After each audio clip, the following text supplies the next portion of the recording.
വിദ്യാർത്ഥിയാണ്. പിന്നീട് നിറമരുതൂരിൽ ഹൈസ്കൂളിൽ വന്നപ്പോൾ നിറമരുതൂർ ഹൈസ്കൂളിലേക്ക് തിരിച്ചുപോയി അവിടെ ആദ്യത്തെ SSLC ബാച്ച് എഴുതാൻ അവസരം കിട്ടിയ ഒരാളാണ്. പിന്നീട് തുഞ്ചൻ കോളേജിൽ പ്രീ ഡിഗ്രിക്ക് പഠിക്കുമ്പോഴൊക്കെ ഈ പറവണ്ണ പ്രദേശത്തെ ഒരുപാട് ആ കാലഘട്ടത്തിലെ വിദ്യാർത്ഥികളും യുവാക്കളുമായിട്ടൊക്കെ കുറേയേറെ സൗഹൃദങ്ങൾ ഉണ്ടായിരുന്നു. അതിനെല്ലാം ഉപരിയായി പറവണ്ണ എന്ന് പറയുന്നത് ഒരു കേളികേട്ട നാടാണ്. പറവണ്ണ ഞങ്ങളുടെയൊക്കെ നാട്ടില് വള്ളികാഞ്ഞിരം ജനതാബസാർ പോലുള്ള മേഖലയിലെല്ലാം തന്നെ അങ്ങാടി അങ്ങാടി എന്നാണ് പറയുന്നത്. ഞങ്ങളെല്ലാം പിന്നെ വാപ്പമാരും രക്ഷിതാക്കളും എല്ലാം അടിസ്ഥാനപരമായി ഈ അങ്ങാടിയുമായി ബന്ധപ്പെട്ടവരായിരുന്നു എന്നുള്ളതുകൊണ്ട് പൂർവ്വകാലത്ത് നമ്മളെ ഈ സമീപ പ്രദേശത്തെ ഒരു പ്രധാന അങ്ങാടി എന്ന് പറയുന്നത് പറവണ്ണയായിരുന്നു. എല്ലാവരും ഇങ്ങോട്ടാണ് വന്നിരുന്നത്. അപ്പൊ അങ്ങാടിക്ക് അങ്ങനെ ഒരു ചരിത്ര പ്രാധാന്യമുണ്ട്. ആ അങ്ങാടി പറവണ്ണ അങ്ങാടിയാണ്.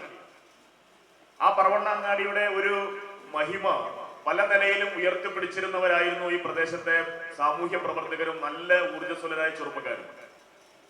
ഞങ്ങളൊക്കെ പഠിക്കുന്ന കാലത്ത് എനിക്ക് തോന്നുന്നത് ഏറ്റവും കൂടുതൽ ഈ സാംസ്കാരികമായ പരിപാടികൾ നടന്നിരുന്ന ഒരു നാടാ പറവണ്ണ. ക്ലബ്ബുകൾ, സന്നദ്ധ ക്ലബ്ബുകൾ, അതായത് യൂത്ത് ക്ലബ്ബുകൾ ഏറ്റവും സജീവമായി ആ കാലഘട്ടത്തിൽ പ്രവർത്തിച്ചിരുന്ന ഇവിടെയാണ്. സ്പോർട്സ് മേഖലയിലും ഗെയിംസ് മേഖലയിലും അതേപോലെ തന്നെ മറ്റ് കലാപരമായ മേഖലയിലുമെല്ലാം എന്തെങ്കിലുമൊക്കെ ഫുട്ബോൾ ടൂർണമെന്റ് നടന്നിരുന്നത് ഇവിടെയാണ്. അതുപോലെ ക്ലബ്ബുകളുടെ വാർഷികത്തിന്റെ ഭാഗമായി ഗാനമേളകൾ നടക്കുന്നത് ഇവിടെയായിരുന്നു. അതുപോലെ മറ്റു പരിപാടികളെല്ലാം നാടകങ്ങൾ, പ്രൊഫഷണൽ ട്രൂപ്പുകളുടെ നാടകങ്ങൾ. ഇപ്പൊ നാടകങ്ങൾ വേണ്ടത്ര നമ്മുടെ നാടുകളിൽ അതിനുള്ള അരങ്ങ് കാണാൻ കഴിയുന്നില്ല. മച്ചാട്രി പറവണ്ണയ്ക്കായിരുന്നു അതുണ്ടായിരുന്നത്.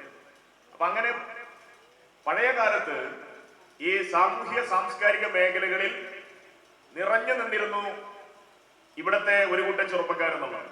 പക്ഷെ ഒരു വേള പിന്നെ എല്ലാവരും പിന്നോക്കം പോയി. അതിനൊരുപാട് കാരണങ്ങളുണ്ട്. കാരണം ഈ ജീവിതത്തിന്റെ മേഖലയിൽ വന്നിട്ടുള്ള മാറ്റങ്ങൾ, ഈ ആഗോളവൽക്കരണത്തിന്റെ ഒരു വരവോട് കൂടിയിട്ട് പൊതുവെ ചെറുപ്പക്കാർ ഈ സാമൂഹ്യ സാംസ്കാരിക മേഖലയിൽ, രാഷ്ട്രീയ മേഖലയിലൊന്നും പലരും പിന്നോക്കം പോകുന്ന ഒരു സാഹചര്യം ഉണ്ടായിട്ടുണ്ട്. എന്തായാലും ഇവിടെ വീണ്ടും ഒരു കൂട്ടം നല്ല ചിന്താശേഷിയുള്ള, നല്ല സാമൂഹ്യ ബോധമുള്ള,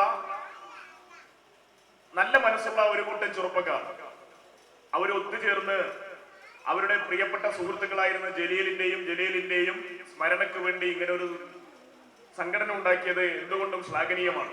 ഒരുപാട് നല്ല കാര്യങ്ങൾ ചെയ്യാൻ കഴിയുന്ന, ഒരുപാട് നല്ല കപ്പാസിറ്റി ഉള്ള, നല്ല നേതൃത്വ ഗുണമുള്ള, നല്ല നേതൃത്വ വൈഭവമുള്ള ഒരുപാട് ചെറുപ്പക്കാരാണ്, പ്രത്യേകിച്ച് പ്രവാസികൾ. ആ പ്രവാസി സുഹൃത്തുക്കളും നാട്ടിലെ സുഹൃത്തുക്കളും എല്ലാവരും കൂടി ചേർന്ന് രൂപീകരിച്ചിട്ടുള്ള ഈ സംഘടന നല്ല ലക്ഷ്യബോധത്തോടു കൂടി മുന്നോട്ട് പോകാൻ വേണ്ടി കഴിയുമെന്നാണ് എനിക്ക് തോന്നുന്നത്. ഇതൊരു നല്ല തുടക്കമായി മാറട്ടെ. ഒരുപാട് പക്ഷേ മറ്റു നാട്ടുകാർക്ക് പോലും മാതൃകയാക്കാൻ കഴിയുന്ന ഒരുപാട് നല്ല പ്രവർത്തനങ്ങൾ നിങ്ങൾക്ക് ഏറ്റെടുക്കാൻ കഴിയുമെന്നാണ് എനിക്ക് തോന്നുന്നത്. ഞാൻ മറ്റു സുദീർഘമായ കാര്യങ്ങളിലേക്കൊന്നും പോകുന്നില്ല, കാരണം സമയമല്ലെങ്കിൽ തന്നെ ഒരുപാട് നീണ്ടുപോയിട്ടുണ്ട്. ഈ വിഷയത്തെ ആസ്പദമാക്കിക്കൊണ്ട് നമ്മുടെ ജില്ലാ പഞ്ചായത്ത് പ്രസിഡന്റ് ആണെങ്കിലും അദ്ദേഹം ഒരു സാധാരണ ഭാഷയിൽ, അല്ലെ, നമ്മളൊരു നാട്ടുഭാഷയിൽ അദ്ദേഹത്തിന്റെ പ്രസംഗം നന്നായി എന്ന് എനിക്ക് തോന്നുന്നു. ഞാൻ അദ്ദേഹത്തോട് തന്നെ പറഞ്ഞു, ഈ വിഷയവുമായി ബന്ധപ്പെട്ടുകൊണ്ട് പിന്നെ ഒരു സാധാരണ നമ്മളെ നാട്ടുകാരോട് പറയുന്ന രീതിയിൽ അദ്ദേഹം പറഞ്ഞു. നമ്മളെ നസറുള്ള നല്ല വലിയ പ്രാസംഗികനാണ്. നസറുള്ള തിരുവനന്തപുരത്ത് പോകുന്നൊക്കെ പറഞ്ഞപ്പോ തിരുവനന്തപുരത്ത് പോകില്ല, തിരുവനന്തപുരത്ത് 5 കൊല്ലം സാംസ്കാരിക മന്ത്രിയുടെ പ്രൈവറ്റ് സെക്രട്ടറി ആയിട്ട് പ്രവർത്തിച്ച ആളല്ലേ. നസറുള്ളയെ പോലുള്ള ആളുകൾ നസറുള്ളയുടെ പ്രസംഗത്തിലും ഈ വിഷയവുമായി ബന്ധപ്പെട്ടുകൊണ്ട് നല്ല വിവരങ്ങൾ നൽകാൻ കഴിയുന്ന നിലയിലേക്കുള്ള ഒരു വിശദീകരണമാണ് നസറുള്ള നൽകിയിട്ടുള്ളത്. എന്തായാലും നിങ്ങൾ ഈ സംഘടന മുൻഗണന കൊടുക്കുന്നത് 2 മേഖലക്കാണ് എന്ന് പറയുന്നത് ആ മേഖലയിൽ തന്നെ ഉറച്ചു നിന്ന് മുന്നോട്ട് പോകണമെന്നാണ് എനിക്ക് പറയാനുള്ളത്. ഒന്ന്, ജീവകാരുണ്യ പ്രവർത്തനം, രോഗികളെ സഹായിക്കുന്ന പ്രവർത്തനം. അതുപോലെ തന്നെ രോഗം വരാതിരിക്കാനുള്ള ബോധവൽക്കരണത്തിന്റെ പ്രവർത്തനം. മറ്റൊന്ന്, വിദ്യാഭ്യാസ മേഖലയിൽ നിർധനരായ, പഠിക്കാൻ കഴിവില്ലാത്തത് കൊണ്ട് പഠിക്കാൻ കഴിയാത്ത കുട്ടികൾ. ഇപ്പൊ ചില ആളുകളൊക്കെ പറയും നാട്ടിൽ ദാരിദ്ര്യമുണ്ടോ, പണ്ടത്തെ പോലെ ദാരിദ്ര്യമുണ്ടോ എന്നൊക്കെ ചോദിക്കുന്നവരുണ്ട്. ഇപ്പൊ എവിടെയാ ദാരിദ്ര്യം എന്നൊക്കെ പറയുന്നത്? അതൊക്കെ വെറുതെ. ദാരിദ്ര്യമൊക്കെ കണ്ടെങ്കിൽ നിങ്ങൾ നാട്ടിൻപുറത്തേക്ക് വരൂ, ഞങ്ങൾ കാണിച്ചു തരാം. ശരിക്കും പഠിക്കാൻ പണം ചെലവഴിക്കാൻ കഴിയാത്തത് കൊണ്ട് പഠിക്കാൻ കഴിയാത്ത ഒരുപാട് കുട്ടികൾ നമ്മുടെ നാട്ടിൻപുറങ്ങളിലുണ്ട്. അത് പറവണ്ണയിൽ ഉണ്ടാവും, നമ്മുടെ എല്ലാ നിറമരുതൂരിലും എല്ലായിടത്തും ഉണ്ടാവും. നല്ല കഴിവുള്ള, നല്ല മിടുക്കന്മാരും മിടുക്കികളുമായ ഒരുപാട് ആളുകൾക്ക് രക്ഷിതാക്കൾക്ക് പണം ചെലവഴിക്കാൻ. കാരണം ഇന്ന് വിദ്യാഭ്യാസം എന്ന് പറയുന്നത് ഏറ്റവും ചെലവേറിയ ഒന്നായി മാറിയിട്ടുണ്ട്. ഇന്ന് ഏറ്റവും പ്രധാനമായി ചെലവേറിയ മേഖല ഒന്ന് വിദ്യാഭ്യാസവും ഒന്ന് ആരോഗ്യം തന്നെയാണ്. ആ മേഖലയിലാണ് ഇവര് പ്രധാനമായി കേന്ദ്രീകരിക്കാൻ തീരുമാനിച്ചിട്ടുള്ളത് എന്നത് പ്രത്യേകമായി അഭിനന്ദിക്കേണ്ട ഒന്നാണ്. ഇപ്പോഴത്തെ ഗവൺമെന്റ് നിങ്ങൾ ശ്രദ്ധിച്ചു കാണോ, ഇന്നത്തെ ഗവൺമെന്റ് ഇന്നലെ എടുത്ത തീരുമാനം നസറുള്ള സാന്ദർഭികമായി സൂചിപ്പിച്ചു. 4-5 മേഖലയിൽ ഏറ്റവും പ്രധാനമായി ശ്രദ്ധിക്കാൻ തീരുമാനിച്ചത് ഒന്ന് ആരോഗ്യ മേഖലയും മറ്റൊന്ന് വിദ്യാഭ്യാസ മേഖലയും. അത് വേണം. പറയുന്നത് കേവലം പ്രഖ്യാപനങ്ങൾ മാത്രം പോരാ. ഞാൻ ഗവൺമെന്റിനെ പിന്തുണയ്ക്കുന്ന പാർട്ടിയുടെ ഒരാൾ എന്ന നിലയ്ക്ക് മാത്രം പറയല്ല. പ്രഖ്യാപനങ്ങൾ കൊണ്ട് മാത്രമല്ല, അത് നടപ്പാക്കാനുള്ള ഇച്ഛാശക്തി കൂടി ഗവൺമെന്റ് കാണിച്ചാൽ കേരളം ഒരുപാട് മാറും. വിദ്യാഭ്യാസ മേഖലയിലും ആരോഗ്യ മേഖലയിലും ആരോഗ്യ മേഖല മികവിന്റെ കേന്ദ്രങ്ങൾ, നമ്മൾ മെഡിക്കൽ കോളേജുകൾ ഇന്നുള്ള അവസ്ഥയിൽ നിന്ന് മാറണം. ജില്ലാ ആശുപത്രികൾ മാറണം. താലൂക്ക് ആശുപത്രികൾ മാറണം. ഏറ്റവും ഒടുവിൽ നമ്മൾ പ്രാഥമിക ആരോഗ്യ കേന്ദ്രങ്ങൾ വരെ മാറണം. അങ്ങനെ മാറും എന്നാണ് പറയുന്നത് പോലെ നടന്നാൽ ഒരുപക്ഷെ കേരളം ഇതുവരെ കാണാത്ത വലിയ മാറ്റമായിരിക്കും നമ്മുടെ നാട്ടിൽ ഉണ്ടാവാൻ വേണ്ടി പോകുന്നത്. വിദ്യാഭ്യാസ മേഖലയിൽ ഇതുപോലുള്ള ഹൈസ്കൂളുകൾ ഹൈടെക് ആക്കും എന്ന് പറയുന്നത് തീർച്ചയായിട്ടും സാധാരണക്കാർ പണ്ടെല്ലാവരും ഇതുപോലുള്ള സ്കൂളുകളിലാണ് പഠിച്ചത് അല്ലെ? ഇന്നല്ലേ അൺഎയ്ഡഡ് ഇംഗ്ലീഷ് മീഡിയം സ്കൂളുകളിലേക്ക് ആളുകൾ പോകുന്നത്. അപ്പം ഈ ഇത്തരം പൊതു സ്കൂളുകൾ ഹൈടെക് ആക്കി എല്ലാവരെയും ആകർഷിക്കാൻ കഴിയുന്ന, അതിൽ ഒന്നും കൂടി പ്രത്യേകം പറഞ്ഞിട്ടുണ്ട്, ഇംഗ്ലീഷ് വിദ്യാഭ്യാസം കൂടി നമ്മുടെ ഈ പൊതു സ്കൂളുകളിൽ പ്രോത്സാഹിപ്പിക്കുമെന്ന് പറയുന്നതിനെ നമ്മൾ പ്രത്യേകമായി ശ്രദ്ധിക്കേണ്ടതുണ്ട്. അതുകൂടി വന്നു കഴിഞ്ഞാൽ ജനങ്ങൾ പിന്നീട് അൺഎയ്ഡഡ് ഈ വലിയ തോതിൽ പിടിച്ചുപറി നടത്തുന്ന ഈ സെൻട്രൽ സ്കൂളുകളിലേക്കൊന്നും തന്നെ പിന്നെ രക്ഷിതാക്കൾ കുട്ടികളെ അയക്കില്ല. ഇപ്പൊ നോക്കൂ നിങ്ങൾ, ഒരു എയ്ഡഡ് സ്കൂളാണ് എടരിക്കോട് PKMM എന്ന് പറയുന്ന സ്കൂള്. മലപ്പുറം ജില്ലയിലെ ഏറ്റവും മിടുക്കരായ കുട്ടികളെല്ലാം പഠിക്കുന്ന അവിടെ, ഏറ്റവും ഉയർന്ന വിദ്യാഭ്യാസ നിലവാരം, ഏറ്റവും വലിയ വിജയ ശതമാനമുള്ളത് അവിടെ. എന്തുകൊണ്ടാ? അവിടെ അതൊരു ഗവൺമെന്റ് മേഖലയിലുള്ള, എയ്ഡഡ് മേഖലയിലുള്ള ഗവൺമെന്റ് സ്കൂളാ അല്ലെ? അപ്പൊ ഏറ്റവും മികച്ച സ്കൂളാണ് പൊതു സ്കൂൾ എന്ന് കണ്ട ആളുകൾ അങ്ങോട്ട് തന്നെ പറഞ്ഞേക്കും. അപ്പൊ ഞാൻ പറഞ്ഞു വരുന്നത്, തീർച്ചയായിട്ടും ഈ കാലഘട്ടങ്ങളിൽ പാവപ്പെട്ടവനും പഠിക്കാനുള്ള എല്ലാ സാഹചര്യങ്ങളും ഉണ്ടാവണം. അതിന് സന്നദ്ധ സംഘടനകൾ എന്നുള്ള നിലയിൽ അതിനെ പങ്കുവയ്ക്കണം. ആരോഗ്യ മേഖലയിൽ തീർച്ചയായിട്ടും ചെയ്യാൻ കഴിയുന്ന കാര്യങ്ങൾ ചെയ്യുമെന്നാണ് ഇവർ പറയുന്നത്. ഈ നിലക്കെല്ലാമുള്ള പ്രവർത്തനങ്ങളുമായിട്ട് മുന്നോട്ട് പോകണം. ക്യാൻസർ ബോധവൽക്കരണം ഏറ്റവും നല്ല ഒരു വിഷയം തെരഞ്ഞെടുത്തത്. ഞാൻ ഞങ്ങളുടെ പഞ്ചായത്തിൽ ഇപ്പോ ഈ കൊല്ലത്തെ പദ്ധതിയുടെ ഭാഗമായി അത്തരം പരിപാടികൾക്ക് പദ്ധതി വെച്ചിട്ടുണ്ട്.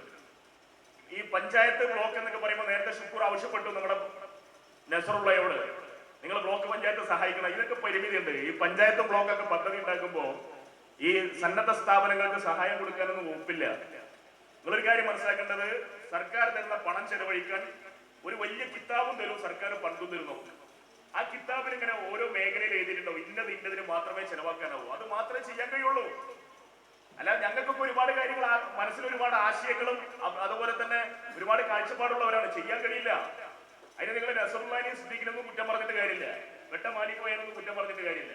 അപ്പൊ ആയതുകൊണ്ട് ഞാൻ പറഞ്ഞു വരുന്നത്, ഈ ക്യാൻസർ പോലുള്ള ഈ അസുഖത്തിനെതിരായിട്ട് ഏറ്റവും നല്ലൊരു സ്റ്റെപ്പാണ് ഇവിടെ നസറു പറഞ്ഞു. ഞാൻ അതിന്റെ വിശദാംശങ്ങളിലേക്ക് ഒന്നും പോണില്ല, കണക്കുകളൊക്കെ പറഞ്ഞു. അപ്പൊ ഞങ്ങൾ കഴിഞ്ഞ പഞ്ചായത്തിനകത്ത് ഈ പരിരക്ഷയുമായി ബന്ധപ്പെട്ടുകൊണ്ട് നടത്തുന്ന പ്രവർത്തനത്തിനുമായി അവലോകനം നടത്തുമ്പോൾ എനിക്ക് തോന്നുന്നു ശരാശരി 25 ആളുകൾ ഞങ്ങളുടെ പഞ്ചായത്തിൽ എല്ലാ കൊല്ലവും മരിക്കുന്നത് ക്യാൻസർ കൊണ്ടാണ്. 25-നും അപ്പുറത്തേക്ക് വരും. അതിന് കൃത്യമായ കണക്ക് ഞാൻ നോക്കിയിട്ടില്ല. കിഡ്നി രോഗം വന്നിട്ടും ഏകദേശം അത്ര തന്നെ ആളുകൾ മരണപ്പെട്ടുകൊണ്ടിരിക്കുന്നു എന്നുള്ളതാണ്. ഇത് നമ്മുടെ നാട്ടിലൊരു കണക്കാണ്. നസറു അന്താരാഷ്ട്ര തലത്തിലുള്ള കണക്കുകളെ ഇപ്പോ ഇവിടെ താരതമ്യം ചെയ്തുകൊണ്ട് പറയണ്ടായി. പക്ഷെ നമ്മൾ, എനിക്ക് തോന്നുന്നത്, അമേരിക്കയിൽ 5 ലക്ഷം പേര് മരിക്കുമ്പോൾ ഇന്ത്യയിൽ 9 ലക്ഷം എന്ന് പറയുമ്പോൾ അമേരിക്കയുടെ ശരാശരിയേക്കാൾ പുറകിലാണ് നമ്മൾ ഇന്ത്യ. കാരണം അമേരിക്കയിൽ ഏകദേശം ഒരു 19 കോടി ജനങ്ങളാണുള്ളത്, ഇന്ത്യയിൽ ഏകദേശം 133 കോടി ജനങ്ങളുണ്ട്. അപ്പം ഇന്ത്യയേക്കാൾ ഇരട്ടി ഏറ്റവും വികസിതമായ നാട് അമേരിക്ക. അമേരിക്കയാണ് ഈ ഭൂമിയിലെ സ്വർഗം എന്നാണ് ചില ആളുകൾ പറയുന്നത്. ആ ഭൂമിയിലെ സ്വർഗത്തിലാണ് ഏറ്റവും കൂടുതൽ ആളുകൾ ക്യാൻസർ കൊണ്ട് മരിക്കുന്നത്.